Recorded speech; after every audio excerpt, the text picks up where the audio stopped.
Libra, hello, and welcome to your weekly reading for September 22nd through to the 28th. One question for you this week.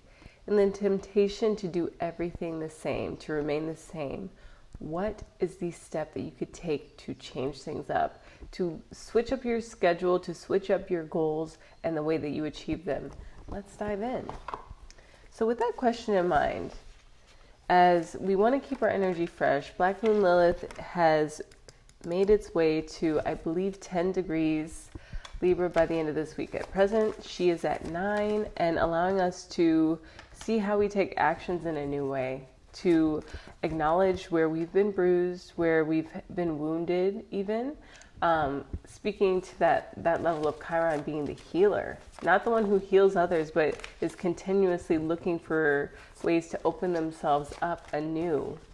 Black Moon Lilith is more of that feminine quality of how can I feel new ways, intentionally set myself up to feel in new ways for new reasons.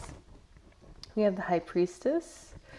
She came out in a lunar syncing share that I gave. It's on Telegram if you all would like to join that and get, of course, the moon. There we go. Mars and Cancer teaming up with the High Priestess. You could join my Telegram channel below. I'll pull cards and leave a voice note with the interpretation. We have the Eight of Cards, Eight of Cups, following the Moon and the High Priestess. So a lot of emotional clarity can come through just seeking to grapple in new ways with how we perceive ourselves, how we're perceiving our reality, and what we're going to do to switch things up, to keep it fresh, to allow for new energy to come in as we are ushering in the equinox this weekend. We're starting the week off with the fall equinox, a change of seasons. We're changing the station, and I feel that there are only so many things that can actually change in the course of like a day or even a year that were planned.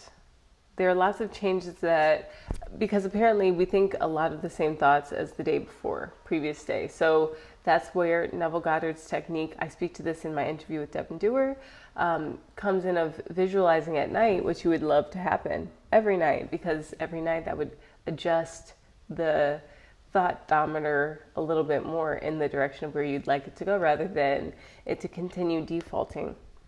We have Sacred Soul Sister from the Rumi deck. I'm going to read what she has to say. And perhaps, this is the time to naturally see who has come through as a soul sister. Maybe you're listening to a podcast and you're finding that you have a lot in common with the person who's sharing. Not necessarily an opportunity to become like a fan of theirs, but to share in those ways that they share in those ways that they offer of themselves, that they express interest. Maybe they share a book, or they share a quote that's something that you can dive into and allow to be on your reminders daily for the week ahead. So there's a valid point of view that we travel this path of our life journey alone. Our deepest descents into the psyche happen alone. We meet death alone, and we come into the world alone. And yet, there is a vaster perspective that we are never alone, that it would be impossible to really be alone. We are connected to all of life, and there is no such thing as being alone in reality, only in limited and temporary perception. As if such community were not enough, there is a partner, an ally who journeys with you from birth to death and beyond again and again. You have a sacred soul sister, a sister of your soul.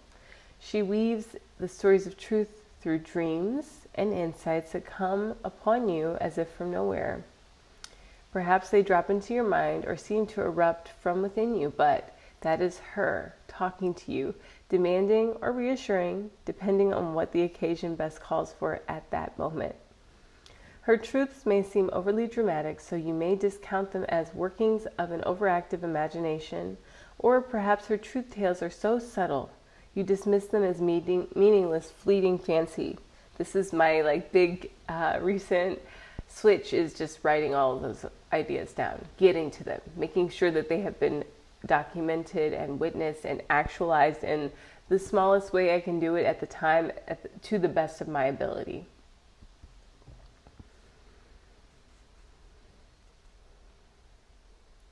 The wise ones know, however, that the truths of the sacred soul sister are powerful, relevant, and worthy of time and attention. There you go. They know her oftentimes strange and startling offerings hold the keys to unlock entire worlds, to open up new realities, and to transform the nature of our existence. From the deepest and most esoteric spiritual levels to the most palpable, practical daily realities of our living bodies in the physical world. Your sacred soul sister is your partner in consciousness. Make no mistake, she is you. She is just the part of you so great you cannot always see her from your conscious mind. So your sacred soul sister might be the one who's like, listen to this podcast. That book sounds interesting. Take it down, get a copy, buy it on Amazon. Don't even think about having to go to the bookstore unless if you do that, if it's an actual recurring event in your life where you go to the bookstore and you know exactly where they keep the new section or the classics and you're able to come across this book.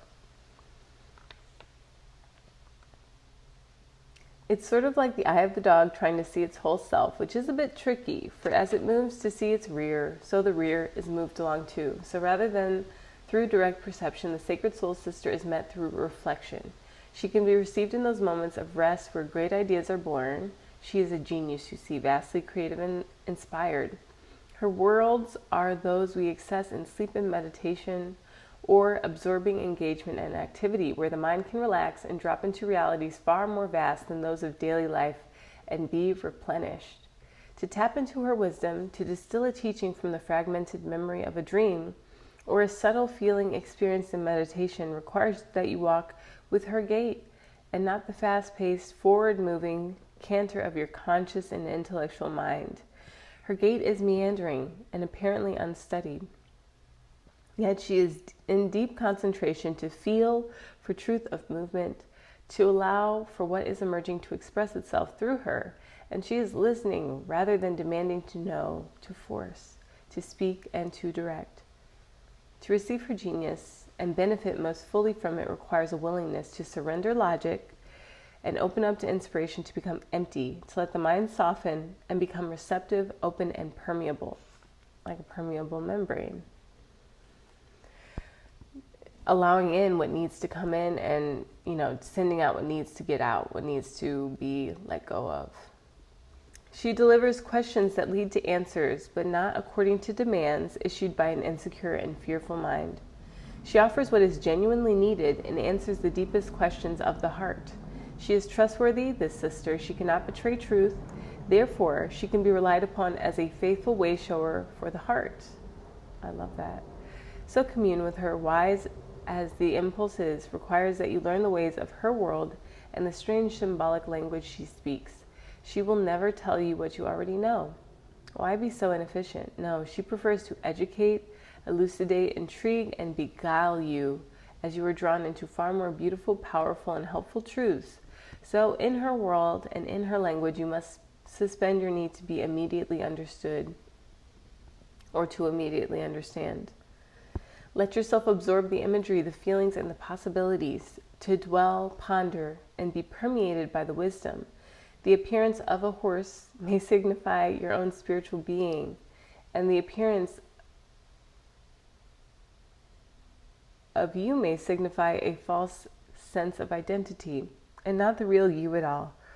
You may see desert landscapes and moonlit nights in your dreams. When so much inner growth is happening, you will soon bloom like the springtime. Excuse me, guys, I have a little sinusy. You may dream of charging up hills with great energy when in your physical world you can barely muster enough strength to get out of bed in the morning.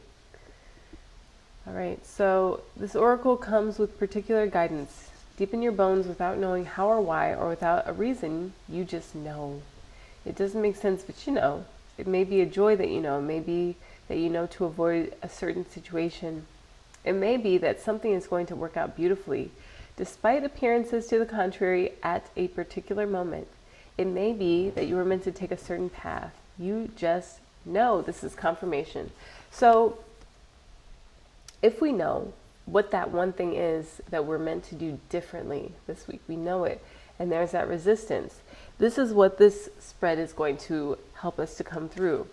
5 of Earth is really asking and seeking, what are my skills, my talents that the world needs of me, that I can become passionate about and distinguish myself from everyone with creativity, with looking back retrospectively to my ancestors for their best qualities, not the ones that I was told were the best, but the actual qualities that I enjoy the most. Then getting clear. Here we have the High Priestess, and you know, she's sitting on her throne, and we see this face with the tongue coming at her, maybe, you know, wanting to influence her in some way, shape, or form. But she has her scroll, her intentions written out, clutched firmly on her lap. So that it's just the same kind of concept as the mountain, whereas the heart of the mountain has all of the jewels, all of the gems. The mind is just like the pinnacle. It's the highest point. It's the highest altitude of her sitting. So we want to keep close to our chest what it is that we know. These intuitive knowings, this really, like, once you hear it, you can't unhear it, truths or introspections or serendipity, synchronicities. And the moon. Because this week the moon will go from... This week, the moon is going from, where's it going from?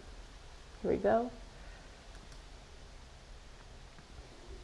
It started out at 0 degrees Gemini and will continue, just like we're changing channels, and we will not hide, I sense, from what this truth is, and we'll be able to take a lot more fearless actions, a lot less reluctant actions that will change up the energy to get what we want done, that we know we need to do done with a different energy. The moon will finish in our 12th house of Virgo at 1 degree. So it's a very, very clear distinction between before this week and after this week. Who you come out of it as is exactly the ways that you're meant to be working with your energy to serve your populace, your community, to bring the gifts of your soul sister into the physical reality. And it's clear that you are ready for this because the full moon, partial lunar eclipse in Pisces is absolutely one that will have brought up where there needs to be more emotional depth. For me, it was in just self-care and really honoring that I need to have regular self-care. I had Human Garage. They had very wonderful sequential programs where we were learning a little bit every day, stretching a little bit every day. And I decided that it was time for me to implement my own spin on that. And this 8 of Cups for me is that partial lunar eclipse of knowing I can't continue to integrate without taking some forward momentum, making a plan, and then dedicating to following through on that, making it a nightly routine, making it something that I'm not available before bed. I have all of my day dedicated to my tasks, my family, what have you. But those 40 minutes before bed, just about, are going to be me up here, maybe 20 to 40 minutes. I'll be up here letting my nervous system relax and taking care of myself because it allows for me to come to the table with a full cup. What is yours that you know you have to do something differently? Even if it was a perfectly spelled out program, it was perfect. So many people go back and do it again. I don't know if they all finish it because it's like you already went through that material. You already accessed it all. What is the variation that you're going to put in there? The thread of your own interest, something that, you know, oh, my ancestors were really good about that. I like that. And them not, this was a burden, an obligation. We carried it with grace, with honor. I'm not really vibing with it though. We want to make sure that we let those things go. Because that is where we're gripping at the sword of this new idea. A new idea that can support a crowning achievement of taking the lessons learned and seeking something more from the Sacred Soul Sister's prompting, from her allowing us to see, hey, there is something that you're supposed to be feeling right now and you don't know. You don't really remember it. It's like from 3 lifetimes ago, which non-linearly was yesteryear. Like it's literally just around the corner, but the 3D density has made it to where we can't really recall all of these etheric gleaming truths. It has to come down to the muscle memory and the fascia, which is why I like Human Garage. Oh, so cool. From the Mother Peace Tarot, we got a really interesting spread. Shaman of Swords, Four of Swords, and the World card. But if you look at these cards, they're just speaking to, I sense, a deep access of something greater than we've ever imagined. This is for the end of the week. After we have Venus move into our second house of Scorpio, Libra, the sun will end at 6 degrees. Black Moon Lilith will have reached 10 degrees, so now it'll be about the fears of what we've manifested coming to the surface, or the wounds around our achievements, what we've manifested, and learning to actually live with those wounds as the entryway to the light, to where the light can permeate, because we have access now to trust, dependability within ourselves to change things up and do things differently. Libra, thank you so much for tuning in. For those of my Libras watching this just for your reading, why don't you check out your moon and rising sign readings? And for those of my subscribers, I love it that you're here. Thank you so much. If you all are interested, go on ahead and check out my interview with Devin Dewar. She drops a lot of wisdom as far as how to work with precognition, how to make it work for you so that you're not caught feeling like, oh, I had that intuition, why didn't I follow it? There are very simple ways to get it down to a science. All right, guys, until next time, aloha.